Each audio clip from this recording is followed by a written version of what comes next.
Now, most of Scotland's pupils are returning to school this week or very early next week, and parents are continuing to count the cost of new clothes and shoes. Charities across the country have been stepping in to help families struggling to kit kids out for classes. Our reporter Derek Ferguson has been speaking to one charity about the situation in East Renfrewshire. So it's fair to say that the back-to-school season is a time of mixed emotions for many people. The wee ones starting school for the first time, perhaps excited. The parents proud that their wee ones are going on to their next stage. The older pupils perhaps a wee bit reluctant that their school holidays are coming to an end.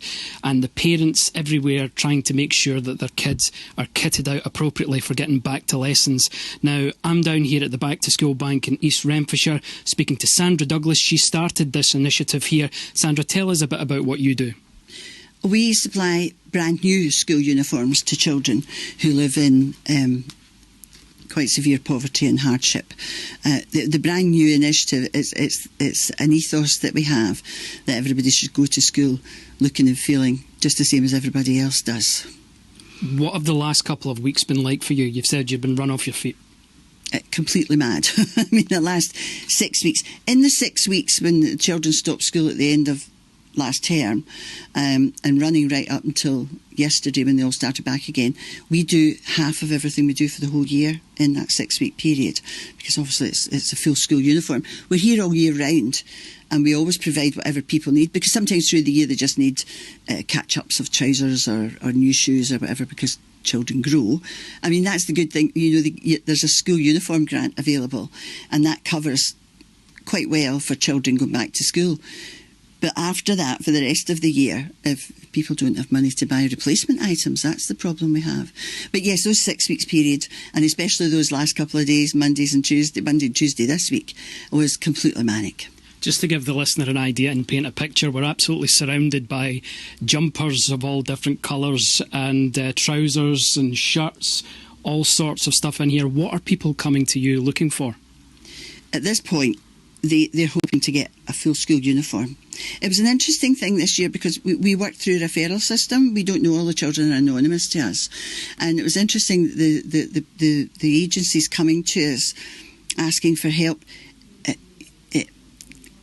People were embarrassed about asking for help, and they literally had to drag out of them. They were saying things like, "I really only need 2 shirts," or "I really only need a pair of shoes." But when they looked a bit more closely, they found that they needed an awful lot more than that. You know, instead of saying, they were going to use last year's school jumper, and that's what we're here for, because that's our ideal. We want them to go to school like everybody else does with a brand new school uniform at this point in the year.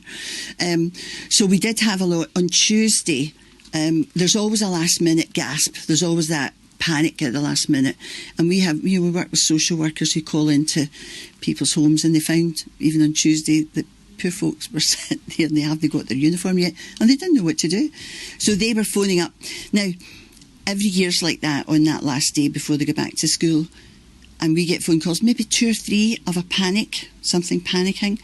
This year, it was from we walked in the door at 9 o'clock in the morning until we closed the doors at night. I mean, literally, like 5 o'clock at night, we had people phoning up saying, "I'm just in the house, is there anything you can do?" So it was all day. That was a big change from any other year. We've been doing this since 2017, 2018, and I've never seen anything like it this year. It's felt busier. It was busier. Yes, it felt busier and it was busier. Jane downstairs, the man's reception, she said to me, "I've never taken so many phone calls for you."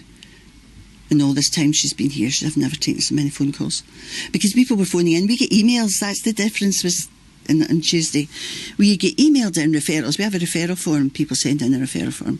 And we get emails through. But these were people on the phone, in a panic, "Can you help?" And we had to very quickly deal with that.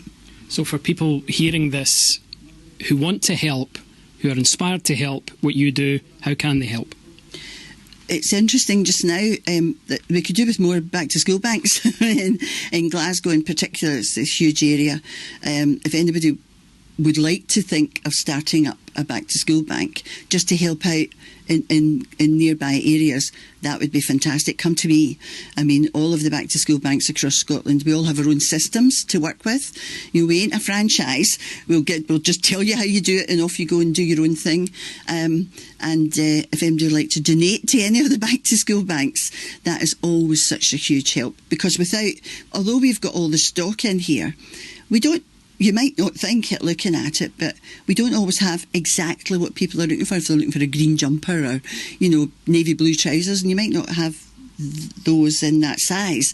So we do need cash donations as well, and people have been so generous this year. I have to say that. A big thank you to the people who did donate to us and help us, because it's been wonderful. It's wonderful to see that. But anywhere in Scotland, if you're helping, actually there's somebody in England as well, but if you're helping across the country, in practical terms or financial terms, it'll be so well received.